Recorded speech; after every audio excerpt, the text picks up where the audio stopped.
In a surprising display of actual bipartisanship in the Senate of all places, the Respect for Marriage Act has passed 62 to 37, meaning that the vote easily passes the legislative filibuster in the upper chamber in the Senate. Now, here's what the bill entails, okay? There are caveats here. While I want to be celebratory, while I want to feel good about this, I have some major problems with the way the Senate version of the bill was written. The Respect for Marriage Act would require that people be considered married in any state as long as the marriage was valid in the state where it was performed. Okay, we're gonna pause right there. Okay, let's come back to me. Let's come back to me. So if you're living in one of these red states that likes to punish its constituents by passing, anti-same-sex marriage laws, well, you wouldn't be able to get married in those states should this conservative Supreme Court decide to reverse the Supreme Court ruling earlier back in 2012 that legalized same-sex marriage federally, right? So if they reverse it, and this legislation comes into play, what it would mean is some states could still ban same-sex marriage. You would just need to go to a state that has not banned same-sex marriage, get married there, and then the backward state that you live in would have no choice but to recognize your same-sex marriage. So there's a lot of this states' rights language in the way that this was written. It's still some protection for same-sex marriage, so I'll take it. But these caveats do make me incredibly uncomfortable. Let's get to the rest of it. The bill would also repeal the 1996 Defense of Marriage Act, good, which defined marriage as the union of one man and one woman and allowed states to decline to recognize same-sex marriages performed in other states. That part I'm totally in favor of. The law has remained on the books, by the way, that Defense of Marriage Act, despite being declared unconstitutional by the Supreme Court's ruling in Obergefell versus Hodges, okay? So that was the Supreme Court ruling earlier in 2012 that legalized same-sex marriage. Now, the Republicans who voted for this bill should probably get a little bit of a shout out, especially since there was a tremendous amount of pressure among conservative media pundits to vote against this legislation, and they voted for it anyway. So that includes a lot of people I don't like, to be honest with you, but nonetheless, you've got Roy Blunt, Richard Burr, Shelley Moore Capito, Susan Collins, Cynthia Loomis, Rob Portman, Dan Sullivan, Mitt Romney, Tom Tillis, Lisa Murkowski, Joni Ernst, Todd Young. It is notable that even though Democrats have such a slim majority in Congress, certainly that's the case with the Senate, they found a way to make this happen when it came to same-sex marriage, and we should celebrate that. That's a good thing. But when they had a supermajority under the Obama administration, certainly in the first 2 years of his administration, they couldn't pass protections for reproductive rights on a federal level. They just couldn't do it. They couldn't do it. It was the Blue Dog Democrats. They had such a difficult time with that. Anyway, clearly they weren't interested in codifying abortion rights, and Obama ran on it, and then immediately, as soon as he got elected, said it wasn't a priority. It's not a priority at this time. Okay, great. Further reinforcing what I had already come to believe, which is that when it comes to women, they're usually not first in line. They're not considered a priority when it comes to these types of issues, right? So forced birth, forced pregnancy, they just don't have the will to fight, to prevent that from happening to us. And I'm specifically talking about Democrats here. Nonetheless, let's move on. Let's go back to celebrating some protection for same-sex marriage. There are some downsides here, though. For instance, Senator Rob Portman noted that the bill would not require any state to perform same-sex marriages if it chooses not to, which I think is unsurprising considering, should the Supreme Court reverse a previous Supreme Court ruling that legalizes same-sex marriage, nationally?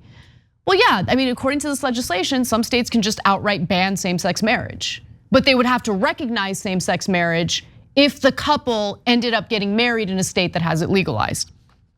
And to be clear, this bill does not codify Obergefell v. Hodges. It just doesn't, okay? Because if it did codify it, then same-sex marriage would be legal, it would be the law of the land, no state could ban it.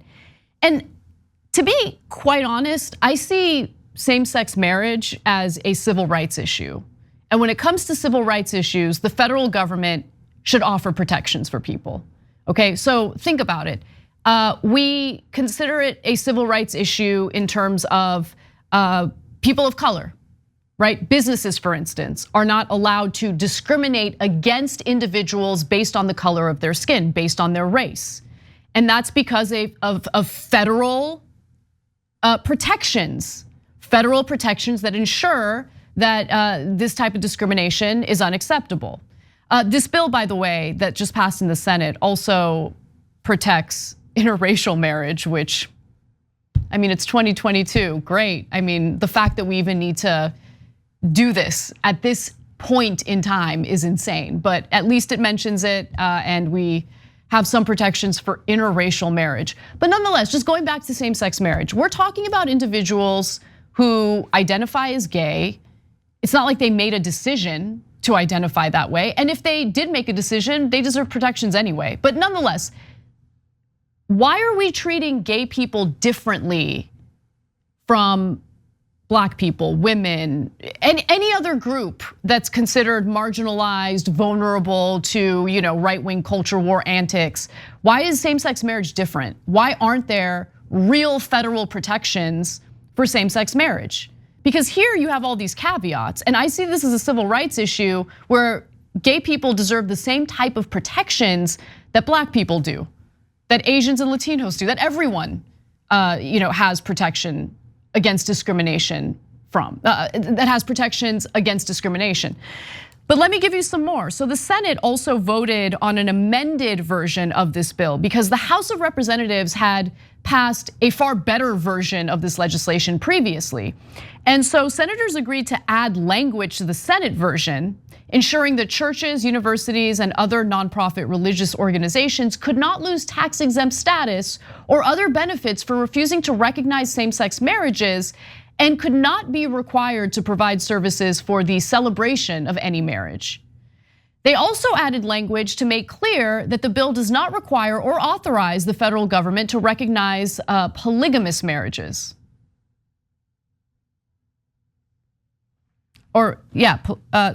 Marriages between multiple people, polygamous, yeah. Anyway, look, I just want these politicians to explain to me why gay couples are being treated differently when it comes to potential discrimination from other groups that have federal protections against discrimination. I want to understand why they don't see this as a civil rights issue. I just want that explanation. And more importantly, since Capitol Hill wouldn't allow someone like me to be anywhere near these members of Congress or these senators to ask these questions, I want a reporter to ask. I mean, they're over there in Capitol Hill asking the same boring questions over and over again. Ask them why they see gay individuals differently from other, historically disenfranchised groups of people who currently do have federal protections, who get to enjoy certain civil rights. Why isn't this considered a civil rights issue? I'm just curious about that. But the fact that this offers some protection against what could happen with this highly conservative Supreme Court makes me feel a little bit better.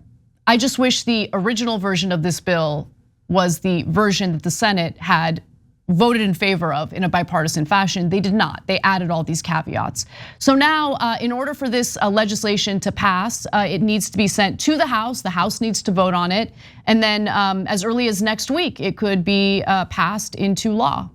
And so again, there are some benefits here. I don't want to downplay it or undermine that, but there are also some flaws that I think we should have a sober look at and ask some real questions about. Because again, I do see this as a civil rights issue that deserves the same protections that other groups enjoy in this country.